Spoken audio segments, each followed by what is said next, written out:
Hello, my lovely viewers. Welcome again to Mathematics and I. It is your favorite presenter, Jeff Nino, and today we are discussing gradients. Now, don't forget that the series we are now is coordinate geometry, and in our previous videos, we have been able to talk about the distance between 2 points and also coordinates of midpoints.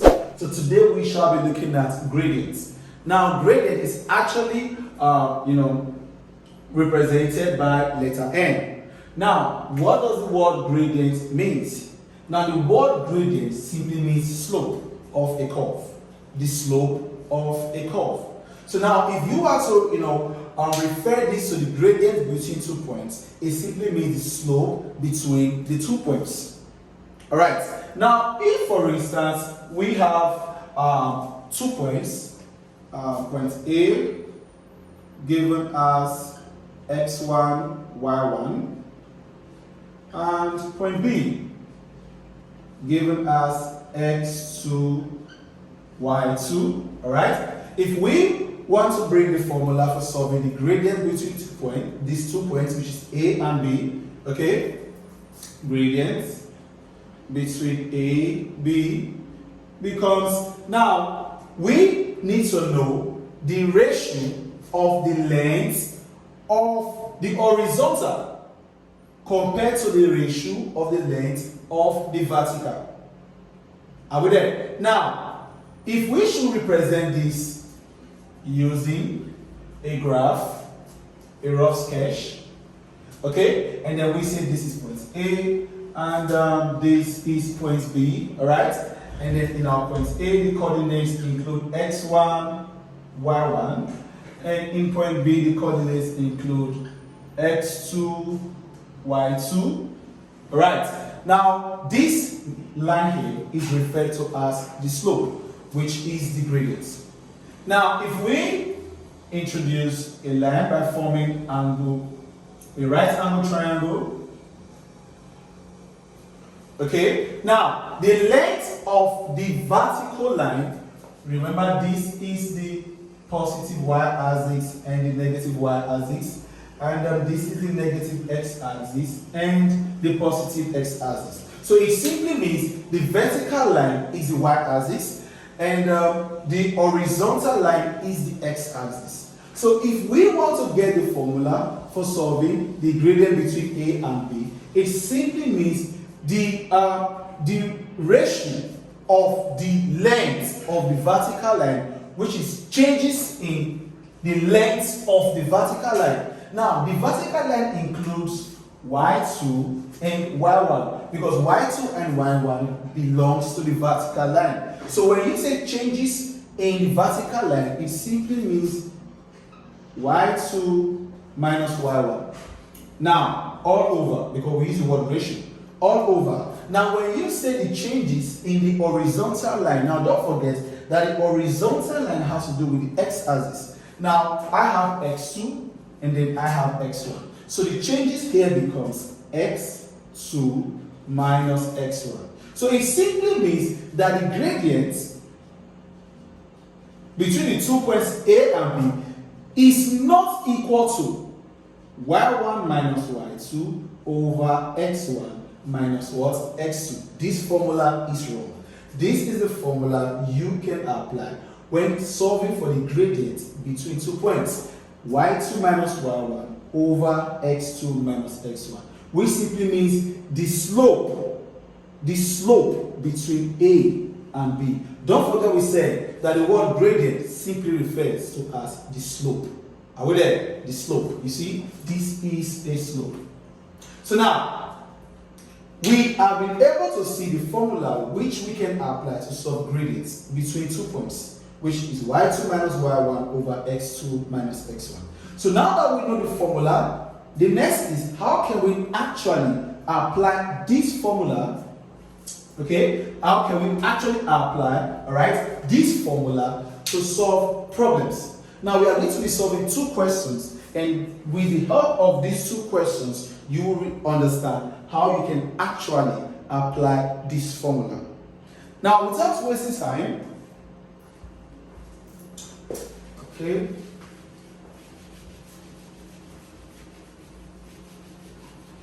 All right. The first question which we are going to be solving, okay, says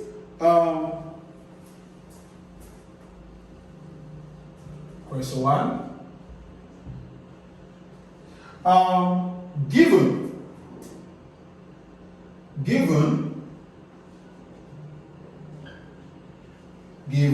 all right, the points.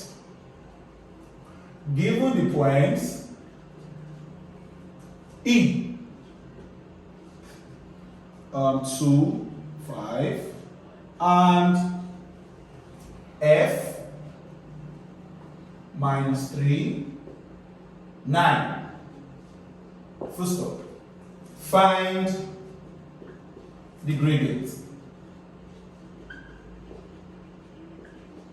Find the gradient. Okay, now let us see what we can do.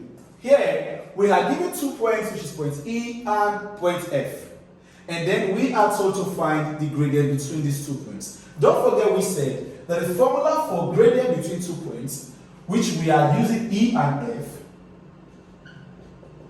gradient between E and F is equal to y2 minus y1 over x2 minus x1. Now the next question is, which is our y2 and which is our y1, and of course which is our x2 and our x1. Now given the 2 points E and F, now 2 here becomes x1 and 5 becomes y1. Alright, because that's the first point given. And then -3 becomes x2, and then 9 becomes y2, because that was the second point given. So if we now know that x1 is 2, y1 is 5, and x2 is -3, and y2 is 9, what do we do next? We substitute these values into the formula which we have given them. Now it means that the gradient connecting, or the gradient between the points E, F is equal to, now we say that y2 now is 9. So here becomes 9 minus y1, which is 5, all over x2, which is -3, minus x1, which is 2. Okay, now of course, gradient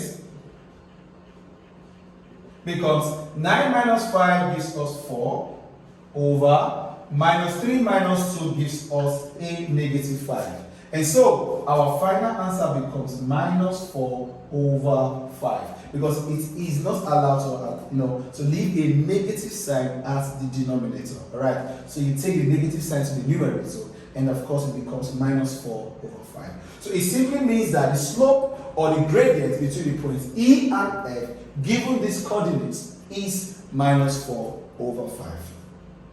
So this is how you can apply gradient formula between 2 points to solve problems. Now, like I said, we are solving 2 examples. So this is the first example for today, and so let us see question number 2.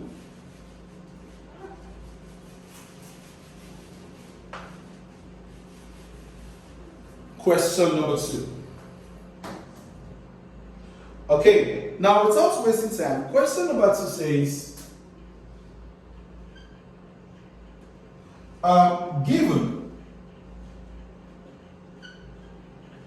G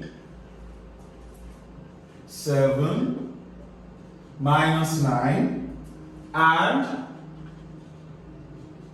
ish x 0 with gradient of GH as 3. First off, find x. Now, if you take a look at this question, you will notice that question number 2 is a little different from question number 1. Why? In question number 1, we were told to find the gradient. So you will see that the points, the 2 points, the values or their coordinates were completely given. But if you take a look at question number 2, here we are not looking for the gradient. We were told to find the value of x. Now, because we were told to find the value of x, which is one of the coordinates, it means the gradient must be given. And in this question, the gradient was given as 3. So it means that we are also applying gradient formula that involves 2 points, because in the question we also have 2 points given. So bringing the formula, gradient, now it's in GH is equal to y2 minus y1 over x2 minus xy. Again, G is our point 1, so here becomes x1 and here becomes y1, and H is our point 2, so here becomes x2 and here becomes y2. Alright, so now let us substitute these values into the formula. So here we have, now the gradient, don't forget, was given as 3. So here gradient becomes 3 is equal to, now y2. Now y2 here is 0 minus y1 is a negative 9. Alright, now all over, now x2 here is x minus, now x1 is 7. Of course, if we continue, we have this. 3 is equal to, now negative sign times negative sign gives us positive sign. So here becomes 0 plus 9 over x minus 7. Now here, 7 cannot be subtracted from x, so it still remains x minus 7. So if we continue here, we have 3 is equal to, now 0 plus 9 gives us 9 over x minus 7. And so what do? We base 3 over 1 and we cross multiply. Now if we cross multiply, 3 multiplies x minus 7 and 9 multiplies 1. Now let's go. 3 multiplied by x gives us 3x minus 3 multiplied by 7 gives us 21 equal to 9 multiplied by 1 gives us 9. Now of course we all know that 21 cannot be subtracted from 3x because they are not like terms. So what do? We collect like terms by taking minus 21 to the right hand side of the equation to become positive 21. So here becomes 3x is equal to 9 plus 21. And of course, we all know that 9 plus 21 will give us 30. So now that we are asked to find x, it means x has to be the subject of the formula. So for us to make x time alone, we have to divide both sides by the coefficient of x, which is 3. So if we divide both sides by 3, 3 comes out 3.